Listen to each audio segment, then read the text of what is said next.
A ideia de termos um congresso de teologia na FAP foi dos próprios alunos e desde o início apoiada pelos professores. Dessa maneira, em 2012, tivemos nosso primeiro congresso que versou sobre Lutero e a sua teologia. No ano seguinte, estudamos sobre os irmãos Wesley, John e Charles, e também a teologia e o trabalho deles. Se eu estou bem certo, o tema desse terceiro congresso, adoração, ele surgiu a partir do devocional que eu fiz no final do ano passado, no colegiado de professores, quando abordei uma reflexão que fiz com eles, o capítulo de um livro do Dr. Albert Moller Jr., é um pastor batista e presidente do maior seminário teológico do mundo. Eu partilhei então com meus colegas um tópico sobre adoração que este professor no seu escrito estava abordando. Achei por bem, assim, nesta abertura, também usar o mesmo autor e colocar diante de todos algumas considerações que ele faz a respeito da adoração. Ele menciona no seu livro que o assunto do culto é agora um dos mais controversos na igreja local.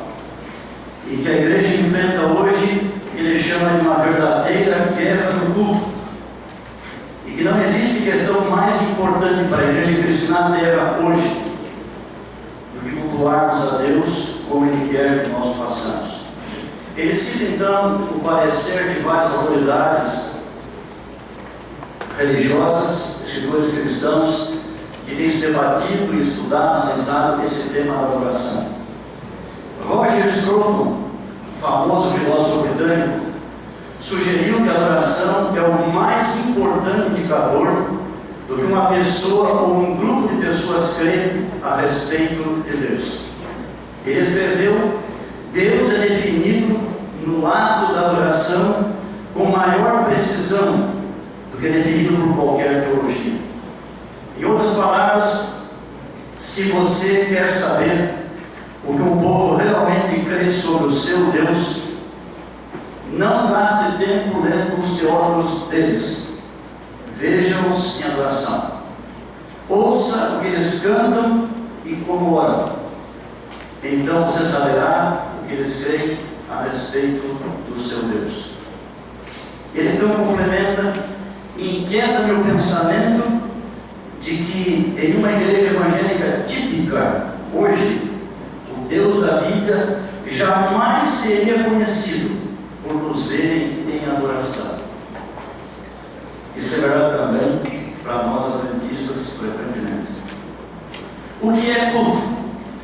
O que Deus quer que façamos no culto? O modelo cada vez mais empregado nas igrejas evangélicas é definido pela música, por inovações, como dramatização e apresentação de videoclipes. A pregação tem sido removida em grande parte, e inúmeras inovações de entretenimento têm ocupado o seu lugar. Aida Wilson Tozer, um excelente escritor cristão, pastor presbiteriano falecido em 63, escreveu certa vez assim: hoje é comum muitas igrejas evangélicas oferecerem às pessoas, especialmente aos jovens, o máximo de entretenimento e o mínimo de instrução séria. Em muitos lugares, raramente é possível assistir a uma reunião em que Deus é a única atração. Podemos apenas concluir que os filhos professos de Deus, diz ele, estão entediados dele. Diz que precisam ser cortejados a se reunir por coisas agradáveis, na forma de filmes religiosos, jogos e recreações. Outro pastor, Kent Harris, também escreveu sobre o assunto. Declarou que a suposição não confessada, porém cada vez mais comum, do cristianismo moderno é que a adoração é primariamente para nós, para satisfazer as nossas necessidades. Esses cultos de adoração são focalizados no entretenimento comprometidos, que avaliam silenciosamente a performance. Com base nessa perspectiva, a pregação se torna uma homilética de consenso, pregar para atender às necessidades sentidas. A informação bíblica é minimizada, e os sermões são curtos e cheios de histórias. Remove-se do tudo qualquer coisa e tudo que se suspeita torne o frequentador desconfortável. Portanto, um grande obstáculo à adoração, na verdade, é o nosso eu pecaminoso. Somos propensos a satisfazer os nossos desejos. Temos a tendência a pensar em nossos próprios projetos, atividades e necessidades, mas não em Deus, mesmo na adoração. Em muitas igrejas, a Bíblia está quase em silêncio. A leitura pública da Escritura tem sido banida de muitos cultos e o sermão ocupado um papel secundário, reduzido a uma pré-meditação anexada à música. Muitos pregadores aceitam isso como uma concessão necessária a uma era de entretenimento e são por isso deixados com a modesta esperança de incluir uma mensagem breve de encorajamento e exortação antes do término do culto. Michael Green se expressou: esta é uma época de sermonetes, e sermonetes produzem cristãos medíocres. Todavia, quando o cristianismo surgiu, ele parecia muito estranho aos que viviam no Império Romano. O sincretismo religioso, ou seja, a tendência de unificar doutrinas diversificadas e por vezes de fato irreconciliáveis, era um modo aceitável e até recomendado. No Império Romano, o indivíduo possui a sua religião e o seu Deus, mas à medida que ia conhecendo outras religiões e outros deuses, ele ia também aceitando, adotando Cristo sem deixar os antigos. Todas as religiões pagãs possuíam templos, imagens de suas divindades, que ofereciam sacrifícios aos seus deuses. Em nenhuma delas havia pregação. Então surgiu o cristianismo, que teimava em adorar um único Deus. Não possuía templos suntuosos, nem imagens, e nem realizava sacrifícios em seus cultos. Além disso, em suas reuniões, dedicava-se a ler e estudar um livro.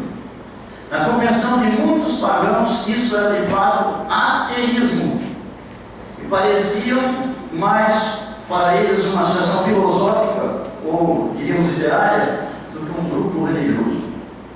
Sim, a verdadeira adoração cristã, desde os seus primórdios, tem sido muito diferente daquilo que o mundo entende por correto, daquilo que o mundo quer e daquilo que o pecaminoso de fato deseja.